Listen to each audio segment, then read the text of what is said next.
ધોરાજી શહેરના ward number 9 ખાતે ફૂલ ફાગ રસિયાનું આયોજન કરવામાં આવ્યું। Story report by Kaushal Solanki. Rameshbhai Chavda, Rajkot plastic manufacturing association president. આજનો જે ધોરાજીની ઉપક્રમે જે કાર્યક્રમ રાખેલો છે એ અમારો રાજકોટ પ્લાસ શો છઠ્ઠો પ્લાસ શોનો કાર્યક્રમ છે 2 એપ્રિલથી 5 એપ્રિલનો।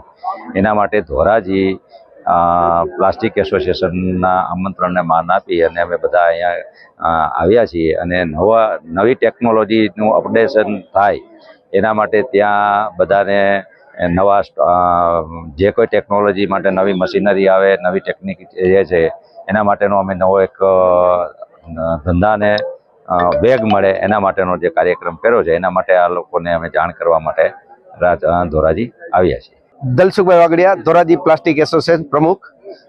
આજ રોજ ધોરાજીની અંદર રાજકોટની રેસકોર્સ ગ્રાઉન્ડની અંદર યોજાયેલો પ્લાસ શો તેના પ્રમોશન માટે આ એક કાર્યક્રમનું આયોજન કરેલું હતું। સાથે સાથે દિલ્હી પ્રગતિ મેદાનની અંદર જૂન મહિનાની અંદર ઓલ ઇન્ડિયા પ્લાસ્ટિક આયોજિત એક એક્ઝિબિશન થવા જઈ રહ્યું છે, તેના પ્રમોશન માટેનો પણ આજે ધોરાજીમાં એક કાર્યક્રમનું આયોજન થયેલું હતું।